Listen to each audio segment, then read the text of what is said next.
غصہ شیطان اور شیطان آگ سے پیدا کیا گیا ہے۔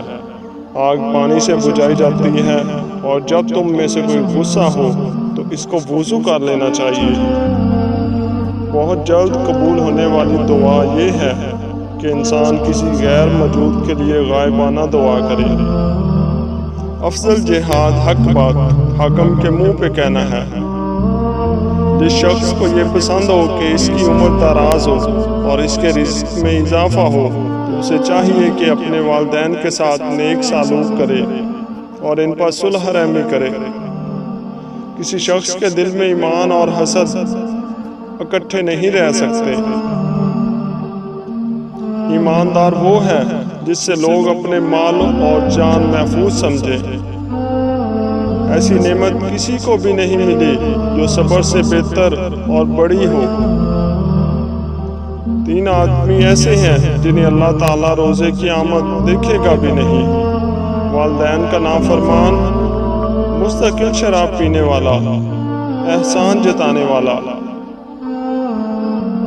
2 آدمیوں کے درمیان صلح کروا دینا صدقہ ہے۔ انصاف کی ایک گھڑی سالوں کی عبادت سے بہتر ہے۔ جو شخص اللہ سے ڈرتا ہے وہ بدلہ نہیں لیتا۔ اپنی کمائی پاک رکھو، تمہاری دعا قبول ہوگی۔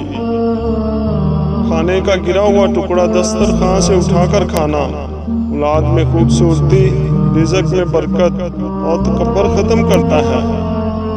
ایک وقت آنے والا ہے جب لوگ نیکی پر شرم اور گناہ پر فخر کریں گے۔ اللہ تعالیٰ سے ایسی حالت میں دعا کیا کرو کہ تم قبولیت کا یقین رکھو اور یہ جان رکھو کہ اللہ تعالیٰ غفلت سے بھرے دل کی دعا قبول نہیں کرتا۔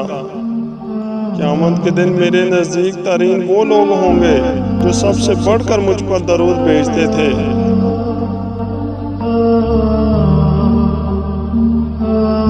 اللہ تعالیٰ ایسے شخص کو اپنے عرش کے سائے میں جگہ دے گا جس نے تنہائی میں اللہ کا ایسے ذکر کیا کہ اس کے آنسو جاری ہو گئے۔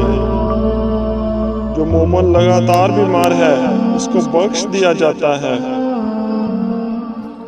جو درجہ خاموشی کی وجہ سے انسانوں کو ملتا ہے وہ 60 برس کی نفلی عبادت سے نہیں ملتا۔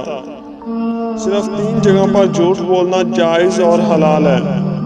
آدمی اپنی بیوی سے بات کرے تاکہ اس کو راضی کر لے، جنگ میں جھوٹ بولنا اور لوگوں کے درمیان صلح کرانے کے لیے جھوٹ بولنا۔